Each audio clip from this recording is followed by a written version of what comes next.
Hey guys, and welcome to another Finnair flight review from Singapore to Helsinki. Finnair did not impress me on the return flight from Helsinki back to Singapore, but can this flight make up for it? Watch this full flight review to the end to find out.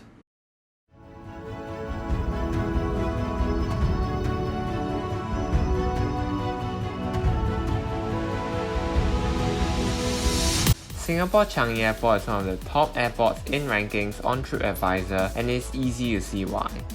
Besides the gardens, work and lounge areas, it is clean and easy to navigate. Overall, it is a great hub to transfer through. There are also new investments like the Jewel that you should check out by clicking the top right hand corner of the screen or the link in the description below. It is absolutely stunning.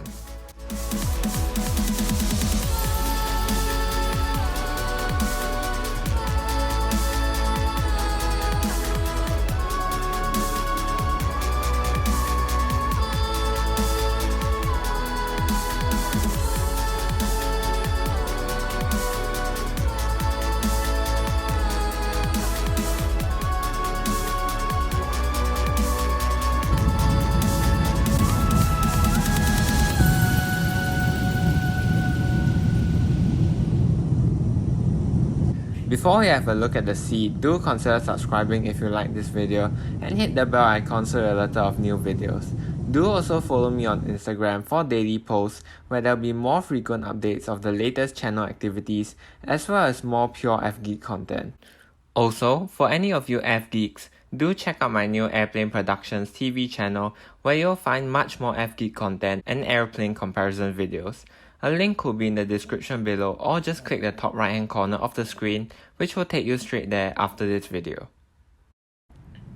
So now that we are in the air, let's start with a look at the seat.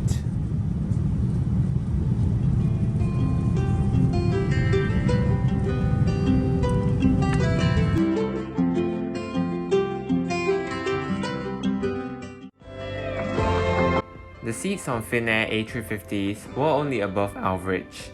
The seats had 30 inches of pitch in a 3x3x3 configuration. The seats were more supportive than on Cathay, but that was really all that was good. The legroom was limited even by regional standards, let alone international. With 30 to 31 inches of pitch, the seats felt incredibly cramped. Legroom was definitely worse than on other Asian and Gulf carriers. The seats had a small pocket, which was only really good for a water bottle. The netted design meant things would just fall out very easily. I had lost many SD cards from this. There was no coat hook, even though there was one on the domestic A320 family aircraft, which didn't really make sense. There was also no cup holder nor a vanity mirror. There was a USB port, but there was no 3-pin socket available at all. There were no clever storage spaces, and the seats looked clean and simple with a white plastic back. The only good thing is that Finnair separates the literature pack from the main pocket, thus allowing you to completely use the pocket at your legs, though that was rather small and useless.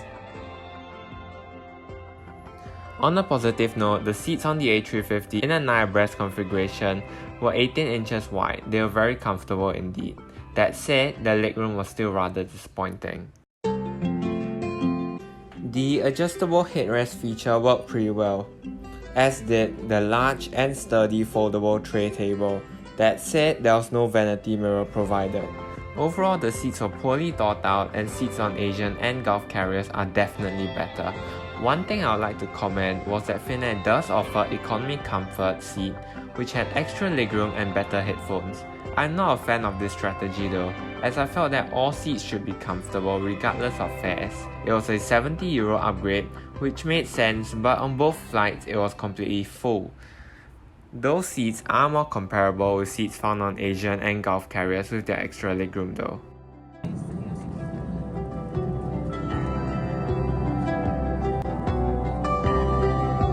The in-flight entertainment system was one of the better portions of the Finnair experience. It was easy to use and very intuitive.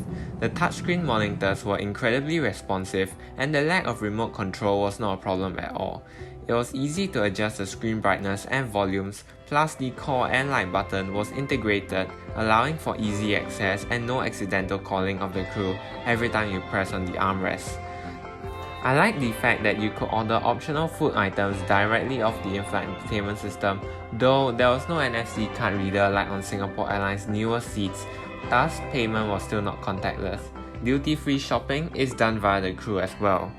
Another thing to note was that the menu was displayed on the screen, thus there were no paper menus, which was slightly disappointing. Movie selection was more than adequate but probably not quite as updated as Emirates or Singapore Airlines. The music selection was very limited, and like Singapore Airlines, there was no live TV available, which was disappointing. Wi-Fi was available and easy to access, but I did not use it. Games were overall very limited, especially compared to Cathay Pacific and Emirates. The route map was excellent with great features allowing you to preview your destination via the system. However, it seemed to be form over function, as simple information like present time at the aircraft location, as well as airspeed and altitude information, was not displayed at all. Back to the positives, and one thing I did like about Finnair was that they displayed the progress of the service on the IFE system. All airlines should do this, as it really helps less frequent flyers. Overall, the in-flight entertainment system is still one of Finnair's plus points, if not the best in the industry.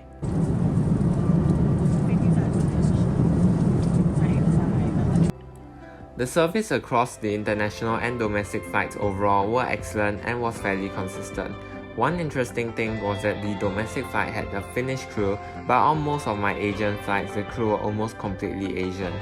Despite that, all the crew I met were excellent apart from in Singapore where the flight attendant chased me off the aircraft even though I did not take too much time trying to film. I hope that was a one-off, and overall the service on Finnair was consistently good. The meals overall were excellent, with Asian dishes pulled off with a Finnish touch, like the elements of fish combined with Asian cooking sauce. There were two choices, but there was no menu. The menu instead was displayed on the IFE system, but on my return flight it was not shown at all. There was one choice for breakfast, and the hot meal for breakfast was way better than on Emirates, but was slightly too heavy.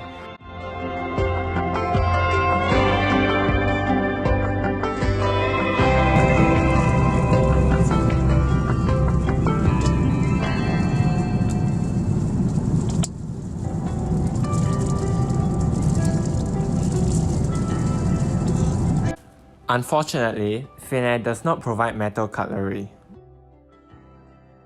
There was no dessert like ice cream, but there were hot towels. That said, the hot towels were not the best of quality, especially compared to Singapore Airlines. Overall though, it was still pretty nice to see a hot towel, especially in economy class, so it didn't really feel right to complain. While pretzels and chocolates were standard, there was a huge variety of optional food items, which was interesting, especially on a full-service airline flying international routes. That said, the standard meals were more than filling, and the portion was larger than Cathay Pacific. Overall, the catering on Finnair is second best to Emirates and Singapore Airlines, which is no bad thing. I did, however, have one big problem with the service. With a 12 AM departure, many passengers were looking to go straight to sleep. The full meal, however, took way too long to complete, and it's not the crew's fault as they work rather quickly and efficiently. In my opinion, a light snack and a drink service should be carried out instead of a full meal in order to maximize sleep time, something that is very important on long-haul overnight flights. While the crew, meals and service was overall very impressive, the scheduling of the service could have been improved, especially considering this was a long overnight flight. Here's a look at the literature pack. Here's a look at the optional food items as well. Obviously, do feel free to skip ahead. What I did find was very impressive was that Finnair provided a Finnish blanket as well as a Finnish pillow. Overall though, Finnair service is one of its plus points and one of the reasons to consider flying Finnair. I mean, it's 3 hours from breakfast now, and the crew are starting to prepare breakfast. That is pretty early, so that's just a sort of behind the scenes, I guess. And yeah, and pretzels as well.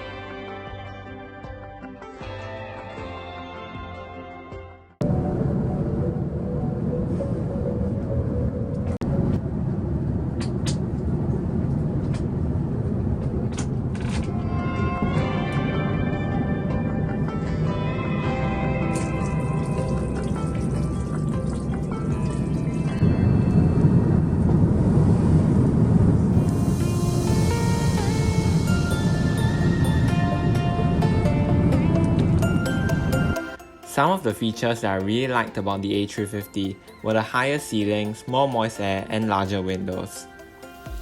It felt very airy while the mood lighting was right up there with the Boeing 787 Dreamliner.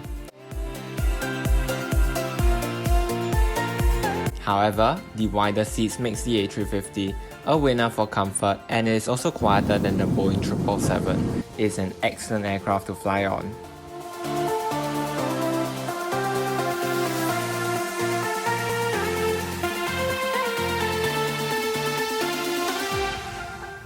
So as we near the end of the flight, I reflected upon this flight and had mixed feelings.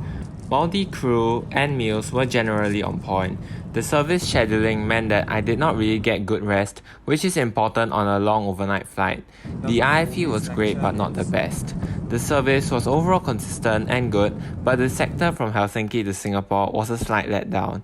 What really pulls Finnair down though was the poorly thought out seats. Even by economy standards, the storage spaces were very limited and there was not even a space for mobile phones. So then, what is the aviation flyers' verdict? Well, compared with other airlines connecting Asia and Europe, you should consider Finnair. However, if you are comparing Finnair with other European airlines, it is a no-brainer and Finnair sets a standard amongst the other European airlines and is certainly the best European airline out there.